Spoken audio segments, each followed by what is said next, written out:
Doctor કરતા ભુવાઓ વધી ગયા છે। જિલ્લામાં શિક્ષણનું પ્રમાણ નહીવત છે અને આનો જ ફાયદો આ ગામમાં ઉઠાવવામાં આવી રહ્યો હોય તેવું લાગી રહ્યું છે। અહીંયા ભુવાઓએ આસ્થાના નામે ધંધાઓ શરૂ કરી દીધા છે। 21મી સદીમાં પણ બનાસકાંઠામાં અનેક લોકો ધર્મ અને આસ્થાના નામે છેતરાઈ રહ્યા હોવાના અનેક દાખલાઓ જોવા મળી રહ્યા છે અને આવી જ એક ઘટના કાંકરેજના થરા ગામથી સામે આવી છે। વિજ્ઞાન જાથાએ જો સચોટ તપાસ બાદ આખરે થરા પોલીસ મથકે ફરિયાદ નોંધાવી છે। થરા વિસ્તારની અંદર જાપટપુર વિસ્તારમાં વાડી વિસ્તારમાં છેલ્લા 8 વર્ષથી દોરા ધાગા અસાધ્ય રોગ મટાડવા લોકોના દુઃખ દર્દ મટાડવાની કામગીરી કરતા સુથાર વાઘાભાઈ પસાભાઈ કે જેઓ 77 માતાના ભુવા છે અને લોકોની સાથે ઉપચાર કરતા હતા।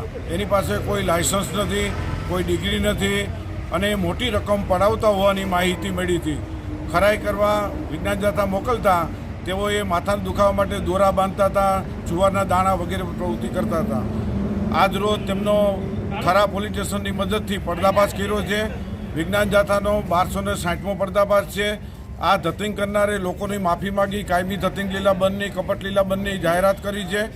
અમે લોકોને અપીલ કરીએ છીએ કે આ વ્યક્તિ છે દિવ્યાંગ હોવા છતાં પણ આવી સમાજ વિરોધી સમાજને નુકસાનકારક એવી પ્રવૃત્તિ રૂપિયા પડાવતા હતા તેને કબૂલાત પણ આપી દીધી છે અને આ કાયમી દોરા ધાગાના ધતિંગ બંધ જાથાએ આ વિસ્તારમાં કર્યા છે।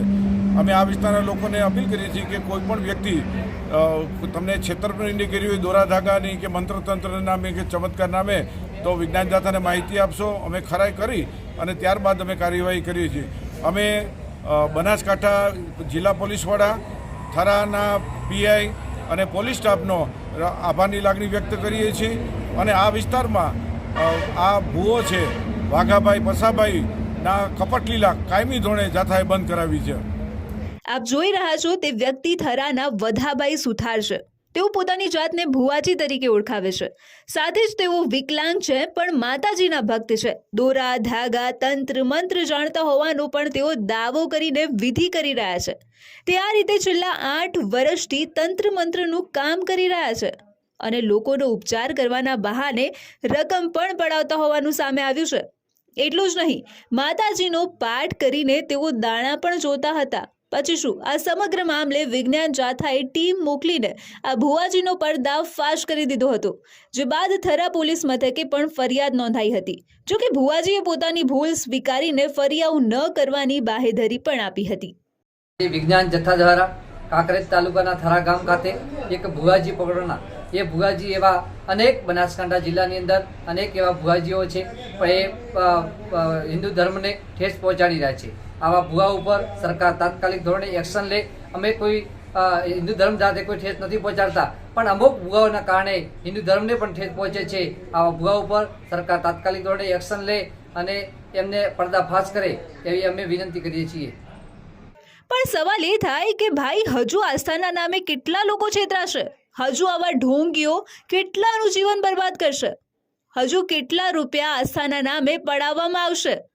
જો કે અમારો ઉદ્દેશ્ય ક્યારેય લોકોની આસ્થા કે પછી ધાર્મિક ભાવનાને ઠેસ પહોંચાડવાનો નથી, પણ ધર્મને ધંધો બનાવતા લોકોને ખુલ્લા પાડવાનું તો જરૂર છે।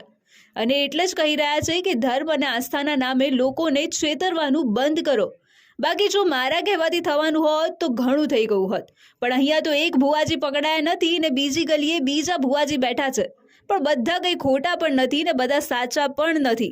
ભુવાજી લાખોનું કરીને જતા રહ્યા હોવાના અનેક દાખલાઓ આ જિલ્લાઓમાં મોજૂદ જ છે। ત્યારે હવે એ જોવાનું રહ્યું કે તંત્ર આવા ઠગ ભુવાજી સામે કેટલા કડક પગલાં લે છે અને લે છે કે નહીં તે પણ ખાસ જોવાનું રહ્યું। તંત્રને કંઈ ફરક પડે છે કે નહીં?